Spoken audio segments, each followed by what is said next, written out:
Greta Thunberg, c'est bien, c'est important, elle mobilise, mais quelles sont les solutions qu'elle met sur la table? Je ne sais pas. Et je ne crois pas qu'on puisse mobiliser la population avec du désespoir.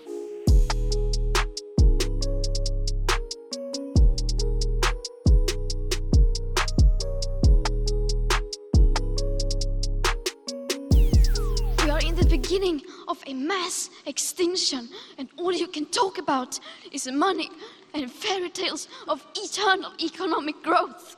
How dare you? Entre le quatrième personnage de l'État et cette jeune militante de 16 ans qui s'était fait connaître pour ses grèves pour le climat. Le vendredi, elle avait décidé tout simplement de ne plus aller à l'école pour en appeler. Merci beaucoup. Surtout, ne lâchez rien. Continuez à vous mobiliser. Parce que vous nous poussez dans le 21e siècle, alors que, et en particulier quand vous êtes à la tête d'une administration ou même en responsabilité politique, il y a beaucoup de forces qui vous poussent à rester dans le 20e siècle. Et pour moi, ce que vous faites au quotidien, souvent j'y pense, et c'est formidablement porteur d'espoir. Et je ne crois pas qu'on puisse mobiliser la population avec du désespoir, avec presque de la haine et en montant les uns contre les autres.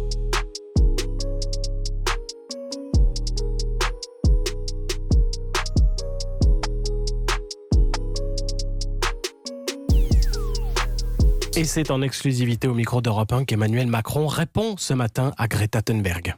Toutes les mobilisations de notre jeunesse ou des moins jeunes sont utiles. Il faut qu'elles se concentrent maintenant sur ceux qui sont le plus loin, ceux qui essaient de bloquer. Je n'ai pas le sentiment que le gouvernement français ou le gouvernement allemand aujourd'hui sont en train de bloquer. Je ne suis pas sûr que ce soit en effet la voie la plus efficace. Je pense surtout que maintenant, on a besoin qu'on ait une jeunesse qui nous aide à faire pression sur ceux qui bloquent, en se mobilisant, et qui aussi participent à des actions très concrètes. Il y a des tas d'actions citoyennes qui sont utiles. Là, des positions très radicales, c'est de nature à antagoniser nos sociétés. Greta Thunberg, c'est bien, c'est important, elle mobilise, mais quelles sont les solutions qu'elle met sur la table? Je ne sais pas.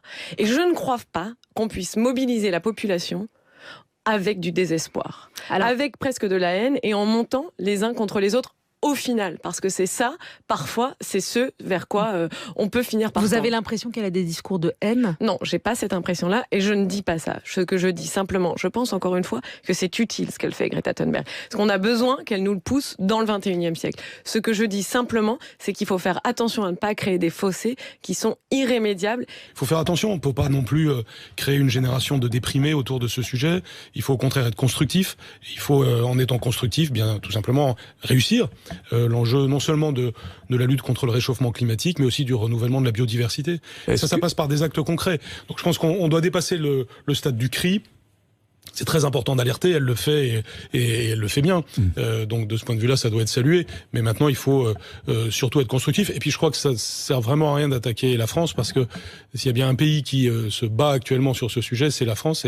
Et donc on a plutôt besoin de soutien que d'attaque. Donc c'est un gouvernement qui agit. Le président de la République est vraiment totalement engagé sur ces questions écologiques depuis le début. Il le porte maintenant au niveau européen et international. Je trouve ça, entre guillemets, fort de café que la France soit attaquée pour son inaction climatique et quelque part que les plus gros pollueurs, alors que la France, nous le savons, est un pays qui émet assez peu de CO2, et bien que les plus gros pollueurs ne soient pas attaqués. Je me demande ce qui est derrière cette attaque.